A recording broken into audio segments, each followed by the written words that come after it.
Business coach. आज बिहार की बात करने आया हूं। आज का विषय थोड़ा गंभीर है। गंभीर इसलिए है क्योंकि सबसे बड़ी ग्रोथ वही होती है जहां पे सबसे ज्यादा कमजोरियां दिखाई पड़ती हों।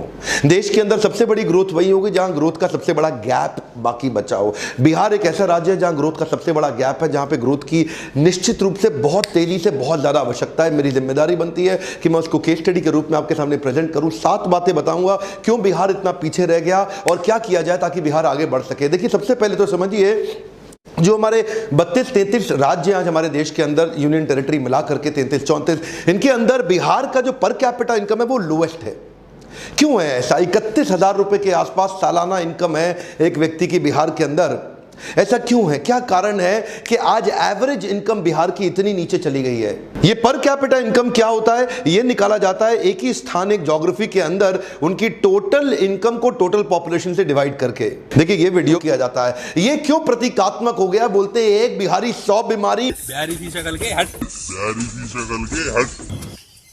अरे, जब विदेशों की तो आप बहुत बात करते हैं आज हमारे देश में बैठ के कि जी हमारे साथ डिस्क्रिमिनेशन हो रहा है, भेदभाव हो रहा है अमेरिका यूरोप के अंदर, लेकिन अपने ही लोगों का, अपने ही साथ में अपने ही प्रेमी पड़ोसियों का आप भेदभाव करते भी हैं, उनका मजाक भी बनाते हैं। ये कारण क्या है? पर देखिए, फ्रूट्स तब तक नहीं मिलेंगे जब तक रूट्स ठीक नहीं होंगे। आज रूट्स की बात करता हूं। इच्छा तो रहता है कि बहुत डिटेल में आपको एनालिसिस दूं, पर वीडियो लंबा होता है। मेरा पहला पॉइंट लीजिए, ज्योग्राफिकल डिसएडवांटेज। एक तो ये एक लैंड लॉक स्टेट है। लैंड लॉक स्टेट होने के कारण इसके पास एक इंटरनेशनल ज्योग्राफिक लोकेशन का एडवांटेज नहीं है, जिसको क्या बोलते हैं आप, एक या तो देखो कोस्टल रीजन में होता। अब कोस्टल रीजन के अंदर सबसे पॉपुलर स्टेट हमारे देश में गुजरात और महाराष्ट्र है, जहां से इंटरनेशनल बिजनेस बहुत तेजी से सी के थ्रू, पोर्ट्स के थ्रू, बड़े पॉपुलर पोर्ट्स हैं उनके। इसके बाद सदर्न स्टेट्स में भी है, जैसे कर्नाटका, केरला, आंध्रा, तमिलनाडु। लेकिन बिहार को पूरी तरह से लॉक कर दिया। अगर खुलता भी है इंटरनेशनल साइड में ओपनिंग भी है तो वो नेपाल पे है। हाँ, हम तो डूबेंगे सनम, तुम्हें भी ले डूबेंगे। अब इसके कारण ग्लोबल एक्सेस मिलता नहीं है, ट्रांसपोर्टेशन कॉस्ट बढ़ जाती है। बिहार का एक रीजन ऐसा है जहां सूखा पड़ जाता है, दूसरा रीजन ऐसा है जहां बाढ़ ज्यादा आ जाती है। अब क्योंकि इसके कारण लोगों को बिहार छोड़ के बाहर निकलना पड़ता है अपनी लाइवलीहुड के लिए। अगला पॉइंट है नो मेजर इंडस्ट्री। बिहार के अंदर कोई बड़ी इंडस्ट्री है ही नहीं।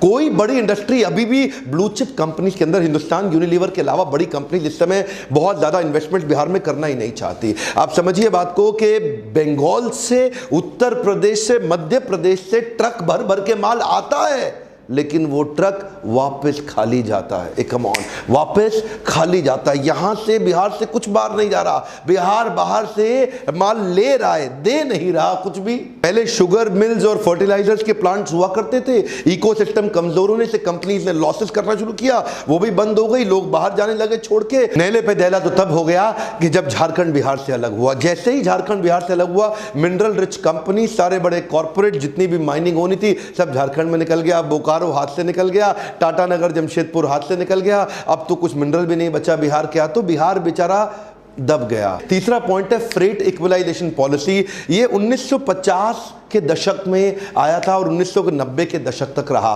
फ्रेट इक्वलाइजेशन पॉलिसी के हिसाब से, तब उस समय झारखंड बिहार जब एक ही था ना, तो जितना भी मिनरल निकलता था उसको ट्रांसपोर्ट करके अपने स्टेट में लाने के लिए सेंट्रल गवर्नमेंट ट्रांसपोर्टेशन पर सब्सिडी देती थी। तो बड़ी कंपनी, इंडस्ट्रियल लोकेशन और कोस्टल ट्रेड हब वहीं रह के अपनी कंपनी रन करते थे, वहीं अपने मैन्युफैक्चरिंग सेटअप, वहीं अपना सारा काम लगाते थे। और मिनरल उठा करके, जो मिनरल रिच प्रदेश था जिसको बोलते हैं बिहार, जब झारखंड भी एक ही था, तो यहां से मिनरल उठाया और वहीं ले गए। अरे भाई, करना क्या चाहिए था? इनको इंसेंटिव देना चाहिए था कि तुम बिहार में ही अपनी कंपनी सेट करो। पर ये क्या करते थे, इनको ट्रांसपोर्टेशन के ऊपर दे दिया इंसेंटिव कि उठाओ माल बिहार से लेके बाहर निकल लो। सब आए, माल उठाया बिहार से, उठा के लेके सब बाहर निकल गए। अब बिहार का माल लेके सब चले गए बाहर।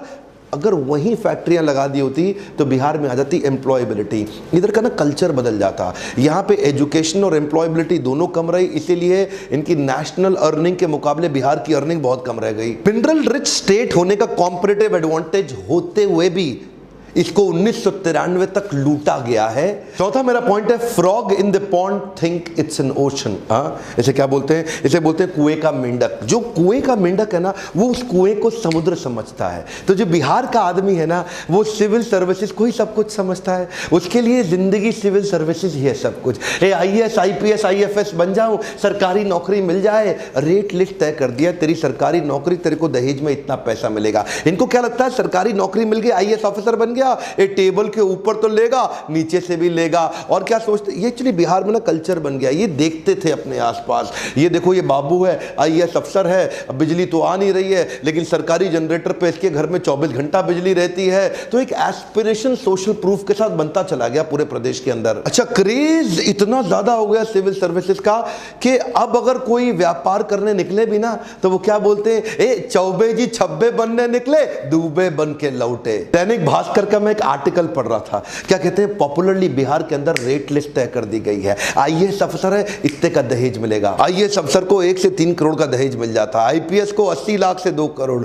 आईआरएस आईएफएस को 50 से 80 लाख मिलेगा, थोड़ा कम मिलता है बेचारों को। इंजीनियर पीएसयू पीसीएस ऑफिसर बन जाए 40 से 80 लाख मिलेगा। एक्चुअली इसमें जात पे भी डिपेंड करता है, ऊंची जात को 80 लाख, नीची जात को 40 लाख। बैंक पीओ, दरोगा, स्टेशन मास्टर 15-20 लाख ले लेगा। सरकारी पियोन भी खाली हाथ नहीं जाएगा, वो भी 5 लाख रुपए तो निकाल लेगा दहेज के। ये क्या हो गया, ये सरकारी नौकरी ही सब कुछ है। एक बिहारी आदमी के लिए वो क्या कहते हैं, कहीं सूखा कहीं बाढ़, ना मिले नौकरी ना व्यापार, तो सरकारी नौकरी सब कुछ है। अभी बिहार को मैं और समझ ही रहा था कि इतने में किसी ने मुझे डाउरी कैलकुलेटर भी दिखा दिया। उसमें अपनी उम्र लिखो, कास्ट लिखो, क्या हो तुम, और उसके बाद लिखो प्रोफेशन कैसा है, मंथली सैलरी कितनी है, कहां पे काम कर रहा है, दिखने में कैसा, गोरा चिट्टा काला, हाइट कितनी है, पहली शादी है कि दूसरी शादी है, माता पिता क्या करते हैं। इससे क्या होगा, आपका डाउरी कैलकुलेटर निकल के आ गया कि कितना दहेज मिलेगा। इन्हीं चीजों ने मार दिया है हमारे देश को। आज भी हमारे देश में ऐसे संस्कार है कि दहेज की कमाई पे लाड टपकती है कि तेरे को कितना मिला, मेरे को कितना मिला, गाड़ी कौन सी आई। मेरा 5वां पॉइंट है, Bihar is famous for caste politics. Caste politics का मतलब क्या हुआ, इधर कास्ट पॉलिटिक्स ज्यादा चलती है, डेवलपमेंट पॉलिटिक्स कम चलती है। अच्छा देखो, हर चीज के फायदे नुकसान भी होते हैं। कास्ट पॉलिटिक्स का कुछ फायदा तो है। फायदा यह है कि पहले यहाँ पे जो ऊंची कास्ट होती थी वो नीचे वालों को बहुत दबाते थे पैसे से, अब वो उनको पैसे से दबाते थे, तो ये सोचे कि हम लोग जो है ना सत्ता की पावर से, पॉलिटिक्स की पावर से अपने आप को खड़े करें, हमारे पास पैसा नहीं है। तो ये छोटी छोटी कास्ट के लोग इकट्ठे हुए और इन लोगों ने अपने आप को ऊंची जात के लोगों के सामने अपने आप को ताकत से खड़ा किया। तो कुछ फायदा होता है, निश्चित रूप से होता है। पर जब 91 के बाद लिबरलाइजेशन आया ना देश के अंदर, उस समय बाकी सारे राज्य सोच रहे थे कि हमारे को इंटरनेशनल फंडिंग मिले, अपने फॉरेन इन्वेस्टमेंट्स आ जाएं, अपने लिबरलाइजेशन का फायदा उठाएं, धंधा व्यापार बड़े करें, और ये लोग कास्ट के चक्कर में फंसे रह गए। यहां पे ग्रोथ पॉलिटिक्स हुई नहीं, यहां पे डेवलपमेंट पॉलिटिक्स की बात नहीं हुई। आज मैं किसी को ठेस नहीं पहुंचाना चाहता, पर कोई डेटा बताऊंगा। ये सब कास्ट के चक्कर में बिहार एक अनस्टेबल गवर्नमेंट की तरह रह गई। 70 सालों में 40 बार तो सत्ता बदली, 23 अलग अलग मुख्यमंत्री आए 70 साल के अंदर। एक मुख्यमंत्री को एवरेज 1.5 साल से ज्यादा मिला नहीं। यहां पे बात केवल जात पात की होती रह गई, डेवलपमेंट हुआ नहीं। एक्चुअली क्या सोचना चाहिए कि केवल मेरी कास्ट नहीं, अगर पूरे राज्य में खुशहाली आएगी तो फायदा सबका होगा। गोल्डन स्टेटमेंट को पकड़ लीजिए, अगर खुशहाली आएगी तो फायदा सबका होगा। जब पूरा बिहार ग्रो करेगा तभी फायदा होगा, उसको बोलते हैं इंक्लूसिव ग्रोथ। अगला पॉइंट है population growth rate and literacy growth rate. क्या मतलब हुआ इसका, यहां का जो पॉपुलेशन ग्रोथ रेट और लिटरेसी ग्रोथ रेट है ये आपस में मिसमैच कर रहा है। लिटरेसी बढ़ नहीं रही है, फर्टिलिटी रेट सबसे ज्यादा है। फर्टिलिटी रेट का मतलब है एक माँ एवरेज सबसे ज्यादा अपने जीवन काल में बच्चों को जन्म बिहार की माँ देती है। बाकी बहुत सारे राज्य ऐसे हैं जहां पे पढ़े लिखे राज्य हैं, वहां पे एक माँ 2 से ज्यादा बच्चों को नहीं जन्म देती है, पर बिहार का सबसे ज्यादा। बिहार में भी 2 हिस्से हैं, एक जहां पे बिल्कुल पिछड़ी हुई जाती है, ना बिल्कुल पढ़ाई नहीं किया, बिल्कुल शिक्षा नहीं है, ज्ञान नहीं है, वहां एक माँ 4 से 5 बच्चों को जन्म दे रही है, और जहां थोड़ी बहुत पढ़ाई करी गई वहां 3 बच्चों को। इसके कारण क्या हुआ, पॉपुलेशन बहुत ज्यादा और एजुकेशन बहुत कम। ध्यान दीजिए, कम ऑन, पॉपुलेशन सबसे ज्यादा तेज बढ़ा रहा है बिहार और एजुकेशन सबसे कम है, क्योंकि लिटरेसी रेट यहाँ पे 63% के नजदीक रह गया। बिहार का लिटरेसी रेट यानी कि जो पढ़ाई का, शिक्षा का दर है, सबसे कम है। नालंदा यूनिवर्सिटी जो विश्व की सबसे पहली, सबसे पॉपुलर, उसके होने के बावजूद, सबसे ज्यादा आईएएस प्रोड्यूस करने के बावजूद, यहां का एजुकेशन का जो एवरेज स्तर है ना वो अच्छा नहीं हुआ। जो बहुत ही मेधावी, बहुत बुद्धिमान छात्र हैं, वो सबको छोड़ के आगे निकलने की कोशिश तो कर रहे हैं बिहार के अंदर, लेकिन वो कोशिश बहुत कम लोगों के अंदर है और बहुत सीमित जगह पे है।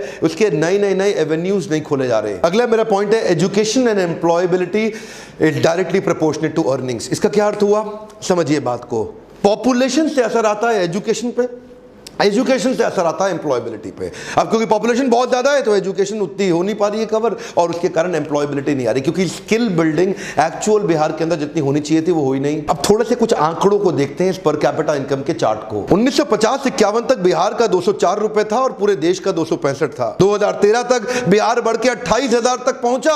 लेकिन इतने में भारत बढ़ के 75,000 पे पहुंच गया। जिस स्पीड पे पर कैपिटा इनकम बिहार में बढ़ती है उससे कई गुना ज्यादा स्पीड पे ऑल इंडिया एवरेज आगे बढ़ जाती है। उनमें भी कुछ स्टेट्स हैं जो बहुत तेज आगे हैं, जैसे कि गोवा है और यूनियन टेरिटरीज में दिल्ली है। उसके बाद सिक्किम, हरियाणा, केरला, महाराष्ट्र, कर्नाटका। यहां पे एवरेज आदमी की इनकम बहुत अच्छी, लेकिन बिहार में एवरेज इनकम केवल 31,000 रुपया रह गई साल की। सिर्फ समस्या ही नहीं है, बहुत सारी अपॉर्चुनिटीज भी हैं, लेकिन यहां एजुकेशन पे फोकस और एटीट्यूड का बदलाव बहुत जरूरी है बिहार के अंदर। अनिल अग्रवाल तो आप जानते ही है ना, वेदांता ग्रुप के मालिक, केन्स वेदांता, आज one of the top 10 Indian rich people इनकी लिस्ट में इनका नाम आता है। ये बिहार से निकल के आए हैं। रविंद्र कुमार सिन्हा को नहीं जानते आप? SIS सिक्योरिटी इंटेलिजेंस सर्विस, सबसे बड़ी देश की सिक्योरिटी कंपनीज, इनके IPO भी निकले और इनफैक्ट इनकी कंपनी बहुत तेज ग्रो कर गई।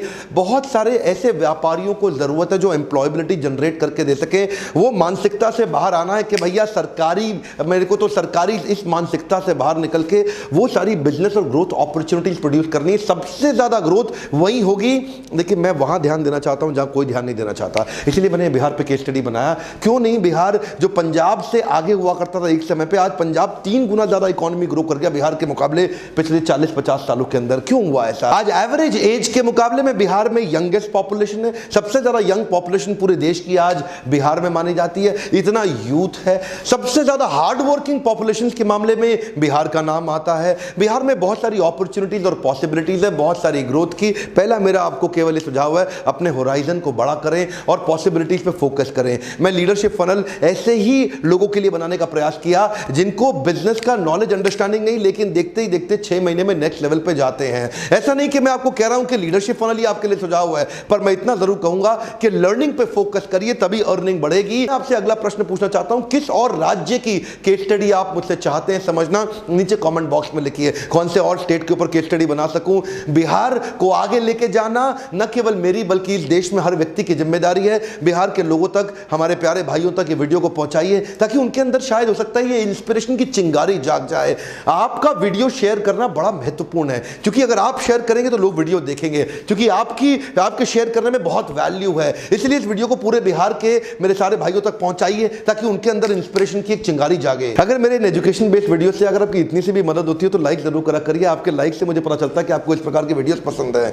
मैं सोचता हूं कई प्रकार के लोगों पे वीडियो बनाऊं, गुजराती पे बनाऊं, कभी सोचता हूं सिंधी पे बनाऊं, मारवाड़ी पे बनाऊं, कितनी तरह की केस स्टडीज बनाने का मेरा मन करता है। पर एक बात रिक्वेस्ट करूंगा, अपने आसपास हर व्यक्ति से सब्सक्राइब कराइए और कम से कम बिहार के अंदर हर आदमी को बोलिए सब्सक्राइब करने के लिए। बिहार की पॉपुलेशन आज 10 करोड़ की है, one of the largest populated state in the country, जिसकी अगर ग्रोथ हो गई तो पूरा देश बदल जाए।